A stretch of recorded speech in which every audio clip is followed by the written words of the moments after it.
Merci. Est-ce que tout le monde passe une bonne soirée? Oui. Ouais, ça a l'air, c'est cool. Et vous êtes content d'être au Luxembourg? Oui. Moi aussi j'adore le Luxembourg. C'est quand même le seul endroit au monde, je pense, où on peut voir des Belges qui ont de l'argent. Bref. Mais moi, le Luxembourg, ça me donne vachement envie de voyager, en fait. Parce que j'ai pas envie d'être là, en fait. Et j'ai pas envie d'aller en Belgique, encore moins. Non, allez, ça va les Belges. Il y a beaucoup de Belges ici ce soir, j'en remarque. Bon, on fait un peu trop de blagues sur les Belges, désolé. Non, moi, je voudrais vous raconter un récit qui se passe loin d'ici, en Russie. Sympa, la rime. Est-ce qu'il y a des Russes dans la salle? Beuh. Non, non, désolé, voyage en Russie. Je vois bien, là ils disaient ouais super, on va partir au Brésil, tout bon. Non, en Russie. Mais parce qu'il y a quelques années, la Russie c'était quand même vachement à la mode. Il y avait un voyage que tout le monde voulait faire, c'était prendre le transsibérien. Je sais pas s'il y a des gens qui ont fait le transsibérien ici. Par applaudissement. Allez. Ah voilà, donc vous allez comprendre ce qui se passe. Et parce qu'il y avait vraiment tous les ingrédients vachement sympas en fait. Découverte de lieux inconnus, aventure avec les locaux, c'était pas trop cher, avec de l'alcool et du sexe. Non, je déconne. C'était vachement cher en fait. En vrai. Et niveau sexe dans le train, c'est vrai qu'il faut quand même aimer le style babouchka d'un certain âge. Alors, j'ai rien contre les babouchkas d'un certain âge. Il y a des babouchkas d'un certain âge dans la salle? Non? Je regarde personne, hein, attention. Et c'était pas si facile de voyager quand même à l'époque, parce que déjà pour choper un visa de tourisme, fallait attendre plus longtemps que pour voir un médecin aux urgences du CHL, et pour ensuite se faire rembourser par la CNS. Il y a personne qui habite au Luxembourg là, je vois. Non. La CNS, ça vous parle? Bref, donc c'était compliqué. Moi j'ai déjà fait un visa pour la Russie. Eh ben bravo. C'est compliqué. C'est compliqué, maintenant. Aujourd'hui là tu vas aller en Russie? Non, j'ai déjà fait. Ah oui, je me disais là, c'est peut-être pas le moment. Non, c'est compliqué. Ouais, voilà, ouais, bref. Du coup, non, c'était galère. Je sais pas si vous connaissez Couchsurfing. Ouais. Il y a des gens qui ont déjà fait Couchsurfing par applaudissement? Ouais. Oui, ouais, on s'est trop marré, trop bien. Ouais, bon, pour ceux qui connaissent pas, Couchsurfing c'est un peu comme Tinder, mais sans le sexe, et avec les beaux-parents dès le premier soir. C'est exactement ça. Et les beaux-parents avec qui tu vas partager le canapé du salon, aussi. C'est chouette.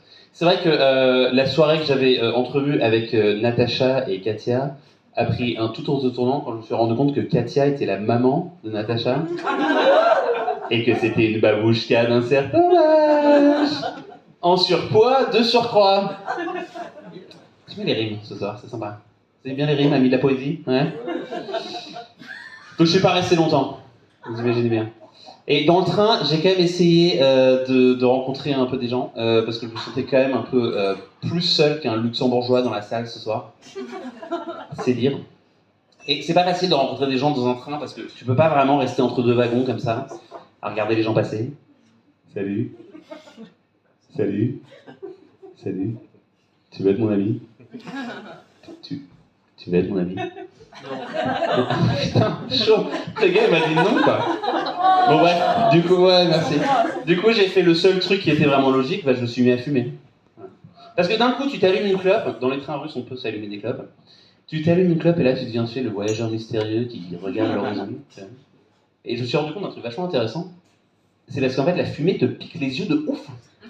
Mais c'est vachement désagréable. Les fumeurs, je sais pas comment on fait. Il y a des fumeurs dans la salle hein? Par applaudissement. Ils ont honte. Non mais à quel moment vous arrêtez les gars? Genre ouais les yeux qui puent quoi, ça me dérange pas. Les doigts qui puent, ouais non ça me dérange pas. La laine de sandar pendant 4 jours, ouais non moi ça me dérange pas. Mais sans ma clope, moi je suis pas bien. Ouais, moi sans mes poumons, je suis pas bien. Chacun son truc. Et je dois dire que en fait ça a servi à rien. Voilà, j'ai perdu 2 ans d'espérance de vie. Juste pour que les babouchkas d'un certain âge me regardent de travers. Ça va. J'ai quand même fini par socialiser. Non, avant j'ai quand même réalisé un truc vachement important. C'est que, en fait, j'étais prêt à tout pour un peu de vie sociale. Comme monter sur scène ce soir, par exemple. Donc venez me parler après, tu vois. C'est important. Ah, c'est gentil. Mais j'ai quand même fini par socialiser avec un soldat russe qui partageait mon compartiment, mais pas vraiment ma vision du monde. Vous imaginez bien. Son anglais était un peu plus limité que mon russe. C'était un peu difficile. Le mec, il m'a direct collé l'étiquette européen riche. Alors que franchement, je payais pas de mine à l'époque. Tu vois. Pas comme ce soir, où là, je suis méga stylé. Hein. À l'époque, que dalle. Et du coup, il m'a fait payer la vodka, bouteille d'1,5 litre, évidemment, pas de 75 centilitres, hein, parce qu'on est en Russie quand même. Il m'a fait acheter des nouilles asiatiques et il m'a piqué mon seul pull. Le connard, c'est le pull. Bon, bah, du coup, on s'est quand même mis à boire comme des Russes civilisés. Hein. Shot de vodka, un peu de Schweppes. Shot de vodka, tout petit peu de Schweppes. Shot de vodka, on oublie le Schweppes. Shot de vodka, à 14h. C'était sympa. Et bah, ça a créé pas mal de liens. À tel point que le mec, à la fin, il me tend un bout de papier et il me dit « téléphone ». Je dis « ok Sergueï, enfin je veux dire, on a passé des bons moments, tu vois, mais je pense pas t'appeler pour disserter sur Dostoïevski dans un futur proche, quoi. Ou tu vois, t'as invité dimanche midi prendre un poulet rôti chez Tonton Dil dans le Lot. C'est pas étrange. Bon, c'était sympa sur le moment, quoi. Toujours dit qu'on s'est traîné, on est arrivé à Moscou à 4h du matin. Le train, il dure 6 jours, les gars. Vous pensez qu'ils pourraient trouver une heure un peu plus normale d'arriver à Moscou que 4h du matin? On s'est traîné comme des vieilles merdes jusqu'à la station de métro d'à côté. Pour dormir là quelques heures comme des clodos jusqu'à ce que le métro ouvre. Ça aurait pu être un bon moment, ceci dit, pour moi, de rencontrer des gens ou sauver une demoiselle en détresse. Mais j'ai remarqué que les princes charmants dans Disney, ils sortent rarement d'un trajet en train de 6 jours sans douche, sans pull et sans caleçon propre, quoi. C'est chaud. Ceci dit, les princes de Disney, quand même, petit aparté, mais c'était globalement il y a 400 ans, quoi.